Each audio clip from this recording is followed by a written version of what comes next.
Hoje iniciamos a leitura do primeiro livro dos Macabeus. Esse livro,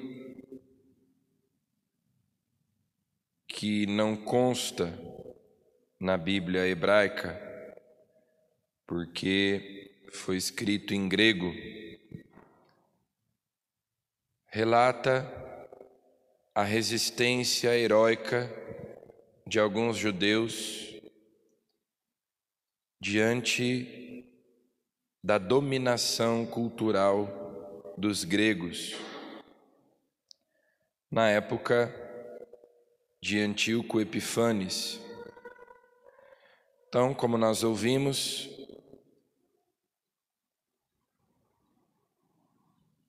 a influência da cultura helênica, da cultura grega, vai se espalhando pelo mundo.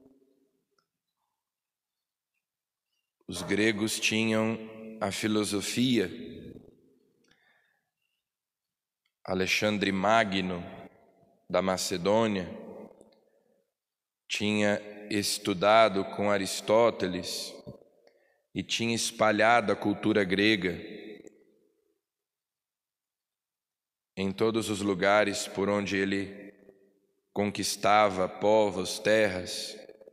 Então, era a cultura dominante daquela época, por assim dizer, e muitos judeus começam a adotar aqueles costumes, aquelas práticas. Desde o exílio da Babilônia, quando eles regressaram e reconstruíram Jerusalém, o templo, eles sempre evitavam contato com os estrangeiros, justamente porque antes foi justamente por causa desse contato que a idolatria foi se alastrando por Israel. E, no entanto, na época dos Macabeus começam essas alianças políticas, começam a adotar a cultura dos gregos, uma cultura pagã, e assim o livro vai descrevendo como muitos judeus começam a sucumbir, começam a adotar práticas pagãs, inclusive começam a prestar culto a falsos deuses, começam a cometer o pecado da idolatria. Esse livro conta justamente a história de alguns desses judeus que resistiram a essa dominação cultural, que resistiram a essa cultura pagã que ia se infiltrando nas casas, nas famílias, no dia a dia. E da mesma maneira, hoje, nós vemos um processo semelhante acontecendo, um neopaganismo, a descristianização, a secularização da nossa sociedade, práticas, até mesmo religiosas, costumes, ideias que são contrárias à fé cristã e que, infelizmente, são adotadas por muitos cristãos, por muitos católicos, às vezes até mesmo dentro da igreja, entre o clero. Nós vamos nos paganizando, nós vamos adotando práticas que são contrárias à lei de Deus. Em tempos passados, quando a fé cristã tinha uma influência maior sobre a cultura. Então, muitas pessoas, talvez nem tanto por devoção, mas a própria cultura transmitia valores cristãos. Até pessoas não muito religiosas conservavam valores cristãos, porque a própria cultura era cristã. E o livro dos Macabeus nos mostra então como nós não devemos nos deixar levar pela moda. Porque todo mundo hoje faz assim, porque todo mundo hoje pensa e vive assim, então nós devemos viver assim também.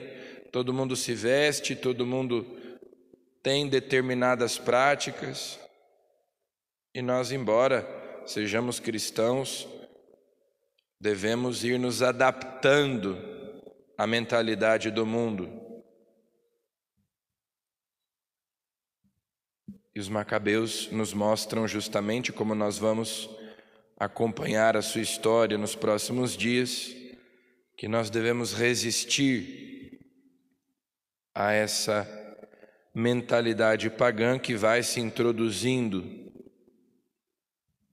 a essa mentalidade pagã que vai cada dia mais dominando as mentes até mesmo dos cristãos.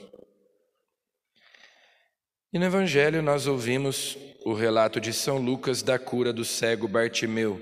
Há poucos domingos nós ouvimos esse relato na versão de São Marcos. Jesus está ali deixando Jericó, nas proximidades de Jericó. São Marcos diz o nome do cego.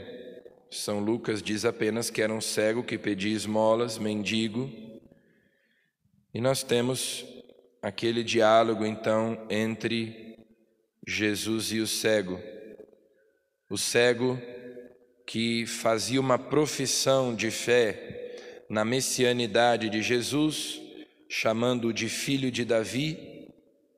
A multidão que mandava que ele se calasse, Jesus que manda chamá-lo e lhe pergunta: o que queres que eu faça por ti? E Jesus então diz: o cego diz: eu quero enxergar de novo. Enxerga, pois, de novo, a tua fé te salvou. O relato da cura de Bartimeu nos ensina que a oração deve ser humilde, confiante, persistente. A fé salvou aquele homem, obteve a cura, e mais do que isso, ele passou a seguir Jesus pelo caminho. Então, a fé lhe devolveu a vista, ele pôde enxergar com os olhos físicos, mas também com os olhos espirituais, porque a fé é uma forma de enxergar o invisível, é uma forma de visão espiritual. Mas ele obteve de Jesus aquela cura por causa da sua persistência, da sua confiança em Jesus, mesmo quando todos diziam que ele se calasse. Sua persistência, sua confiança e também, claro, sua humildade. Porque uma das características fundamentais da oração deve ser a humildade. Vamos pedir então a Jesus que, iluminados pela luz da fé, nós também possamos nos manter firmes, mesmo quando as pessoas tentam nos dizer que nós não devemos ir até Jesus, que nós devemos ouvir o que nos diz a maioria, que nós devemos seguir aquilo que nos diz o mundo, a moda, essa cultura neopagã, mas que nós, como os macabeus, como o cego Bartimeu, não nos deixemos influenciar pelas outras pessoas que tentam nos afastar de Jesus. Amém.